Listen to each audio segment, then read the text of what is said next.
bit, move the old gas out, put the new gas in, kind of thing. It's very enjoyable. Porsche, what about it? It's a different experience. We drive cars to get from point A to point B.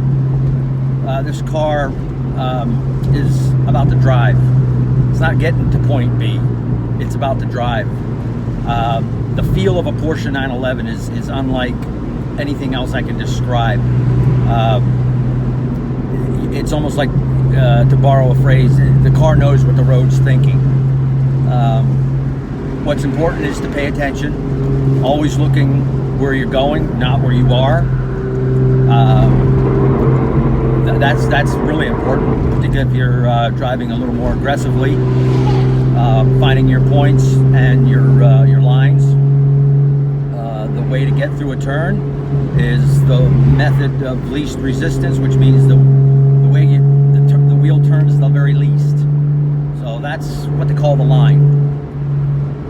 Anyway, it's a nice day, and I just wanted to get it out and drive a little bit and share with you a little bit about my 911 and my experience of ownership. I've had 3 different 911s, this one being the most recent. A little bit of a joke there, but it is also the most powerful one I've ever owned, and they are a lot of fun. But like anything,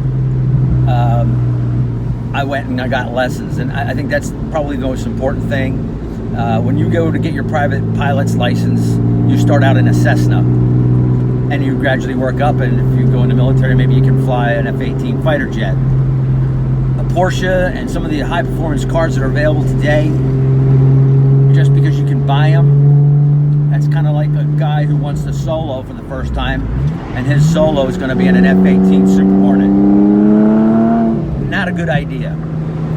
So, with any good, responsible, high-performance anything, it's good to be trained. I've been to the Porsche training school twice, LA and in Atlanta, and I can tell you it might be, quite frankly, the greatest experience I ever had. I apply the driving that I learned there to my everyday driving, but it also teaches you how to drive a car properly to its ability, which was an eye-opening experience. I thought I knew how to drive a car fast. Yeah, you hit the gas pedal. Wrong. They teach you the capability of the car, and the car is far greater than what you can drive. The mistake is you're not a good driver, you make poor decisions, and you don't know what you're doing. There's physics involved, braking, accelerating, weight distribution, things like that. So I guess this whole video is more about telling people that if you got a high-performance car, a car that you can be proud of, and a car that can obviously give you a feeling of exhilaration, learn how to drive it professionally. Just because you have one doesn't mean you know how to drive one. And I think that's a big mistake.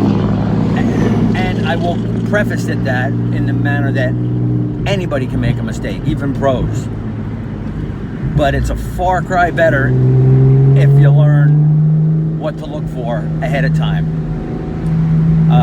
I think as young men, we get into a car after we get our license, and what do? You want to see how fast it goes. It doesn't matter what it is. It could be an AMC Pacer, which I had driven one of those one time, and yeah, at some point I had to see how fast it went.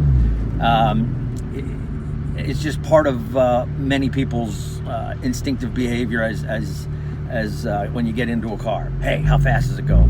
But when it's a sports car, it's even more